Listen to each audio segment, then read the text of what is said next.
hard to succeed as a top prospect because let's look at all these 10 players. Or 9, not including Trevor Lawrence. Josh Allen still has time. We don't know what he's going to do. Ryan Leaf, big bust. Bledsoe was good, not great. Andre Ware played 6 games in 4 years. Jim Kelly was great, but he never won a Super Bowl. And Andrew Luck retired after 7 years. So, Troy Aikman, Peyton Manning, John Elway were the only legends there. Jim Kelly was great, and Bledsoe was good. So those are that's 5 of the 10. And only 3 of them won the Super Bowl. That's 30%. And they didn't win the Super Bowl until they got great coaches and great players. John Elway was 0-3 in the Super Bowl before Mike Shanahan and Terrell Davis. Aikman was terrible for his first 2 years. Then he got Michael Irvin, Emmitt Smith, Jimmy Johnson.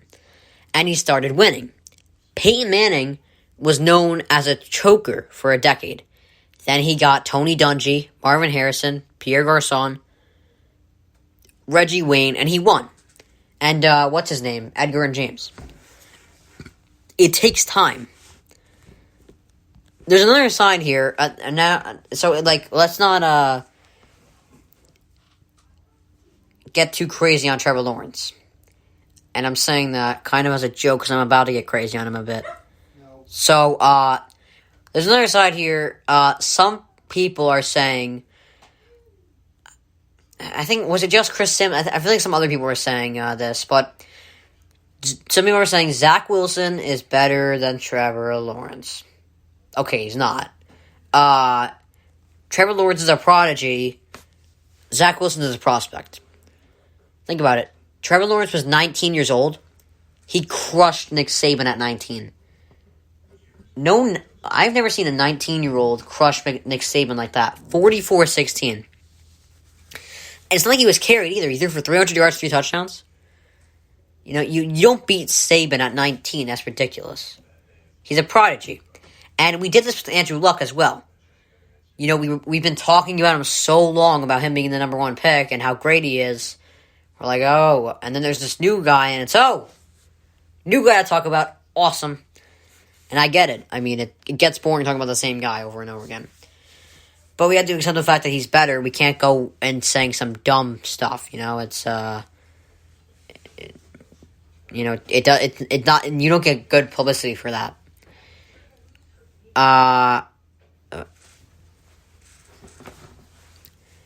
So, Lawrence is better as of now, so let's chill out here. So, I'm going to talk about the free agency here, and coming up, I'm actually going to, hold on.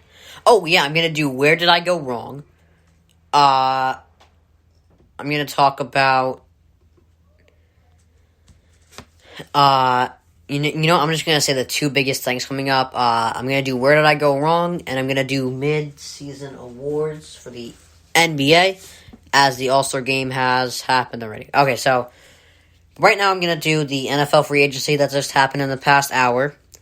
So, actually before, Seattle released Carlos Dunlap. It's a good move by them. It gives them $50 million in cap space, and maybe they could pay some O-line for that. They can get O-linemen there. And if I were the Jets, I'd be picking him up right now. I'd be paying him up right now. Because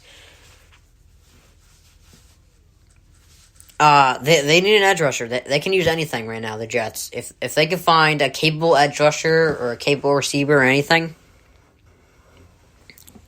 get on the phone. Alright, where did I go wrong? Here we go. Ready to destroy my ego. Alright.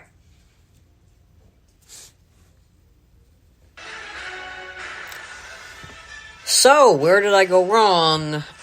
J.J. Watt did not want the Packers. They were not in his top 2. Can you believe that? I figured it would be perfect. You know, the Packers could use an edge rusher pretty badly.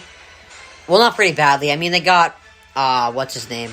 Kenny Clark and Rashawn Gary. Because they were, I mean, I feel like people would kind kind of scoff at the fact that I mentioned those names because they're not big names and they're not like, amazing, but they're impactful on the line. They can get to the quarterback as good as anyone. So, J.J. Watt apparently did not want them, which is weird because he's from Wisconsin. A couple years ago, he said how grateful he was just to play a preseason game there. Figured it would be perfect, but I guess not. So, the Seahawks are actually considering trading Russell Wilson. I don't know why in God's name this is a discussion. There's no new Russell Wilson. And I'm going to talk about that a little bit more coming up, but you're not going to get a new Russell Wilson. You're just not going to... When you have the guy, you got to keep the guy, and all he's asking for is some O-lineman. That's not that much. I don't know why, but... Alright, where did I go wrong? Embiid is the favorite to win the MVP right now.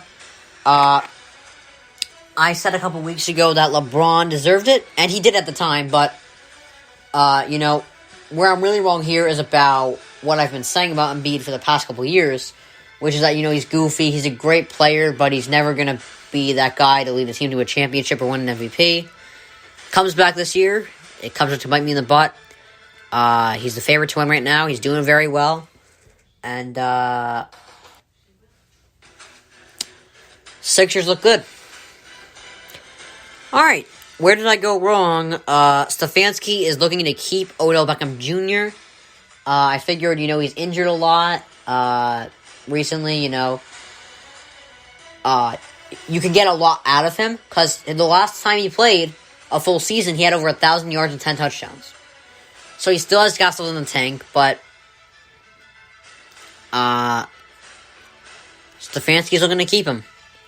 And finally, where did I go wrong? By the way, I'll talk about that next.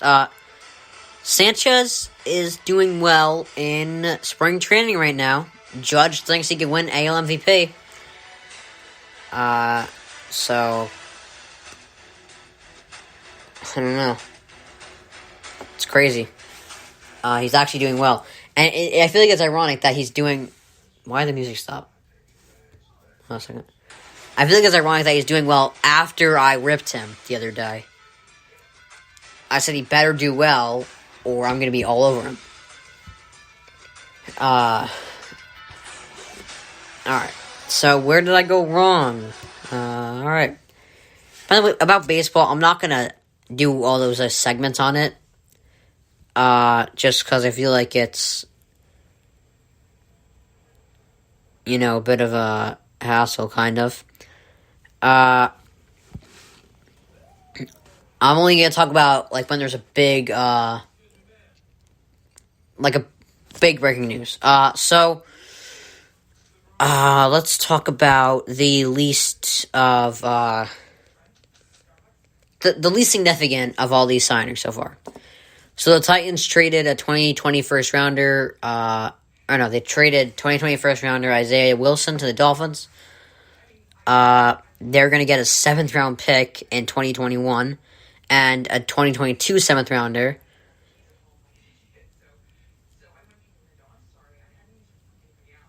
He was suspended for a DUI last year and only played 3 snaps. So we don't know what we're going to get from him, but I'd say that's about what he was worth. So that's all I got to say about that. So the Jets have assigned Marcus May to a franchise tag. Franchise tag values haven't been locked in yet for them, but the safety tender is expected to be worth about $10.5 million. So the Jets will get until July 15th to work out a multi-year deal with him. If the two sides don't reach an agreement, he'll be allowed to play under fully guaranteed for 1 year. Marcus May is really good. He had 88 tackles last year, 2 picks, 2 forced fumbles, 2 sacks. he really did good taking place in front of Jamal Adams. And I've always thought he was good, but Jamal Adams was overshadowing him, so although it wasn't good for Jets fans or the Jets that Jamal Adams left, it was good for Marcus May. His value went way up.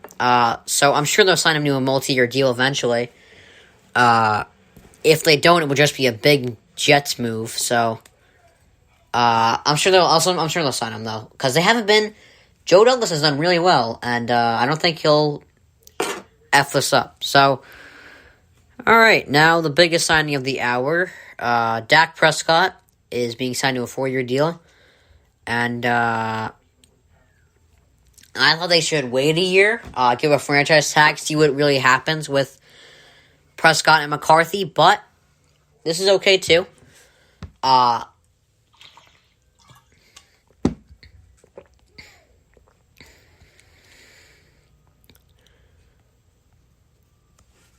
You know, it's probably the best money they could have given him. And I mean, because I don't think he would have signed for anything less. I think he really wanted money. I don't know why he wants Mahomes' money, because he's not worth that yet.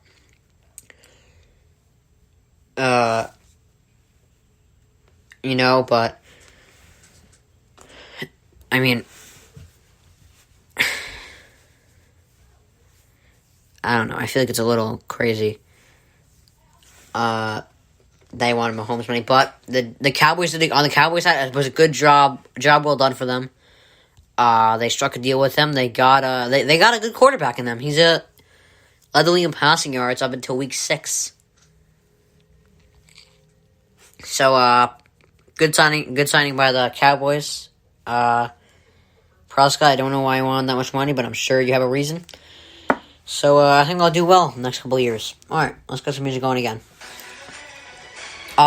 So the top priority for the Bears this year is to trade for Wilson. Now, my only problem with this is I don't see how they can get him due to the assets they have. It would be great for them to get Wilson, because if they do, they're a Super Bowl contender, but do they have equal prospects to give up for him?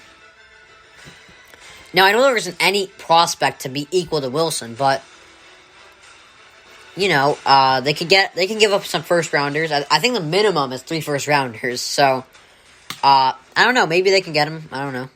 Hopefully, I hope they get him. Even though I'm a Packers fan, I hope they get him, because the Bears have been taking a while to get their quarterback situation together. And again, why is this even a conversation? You can't rebuild. Okay, so I've always thought that the argument that the coach is old is stupid, but it's the only time it's not stupid is when it's talking about rebuilding. What's his name? Bruce Arians. The Bucks weren't really rebuilding. They were just trying to get a quarterback. They were all good. All they needed was a quarterback. So it wasn't really just they didn't hire him to rebuild. You know, who else? Andy Reid. The Chiefs weren't rebuilding. They were still a playoff team when they hired him. They were in the playoff area, at least. So, these old coaches, you know, they're not hired to rebuild teams. You can't rebuild a team with a 63-year-old coach. Because he's going to be out soon, and he's probably looking to win before he, you know, decides to leave. And they're forgetting there won't be another Russell Wilson. You know, everybody gets arrogant when they succeed. When they succeed, everyone gets arrogant. Look at New England. They figured, we can do this with anyone. No, you can't. When you have the guy, you just gotta keep him. No matter how much it damages your ego, you gotta keep him, because... And the Patriots is a prime example of it. Look at them. They thought, okay... Sad to see Tom go, but it will be fine. We can do this with anyone. And they still can. I mean, it might be possible. It might. I said this divorce would be even.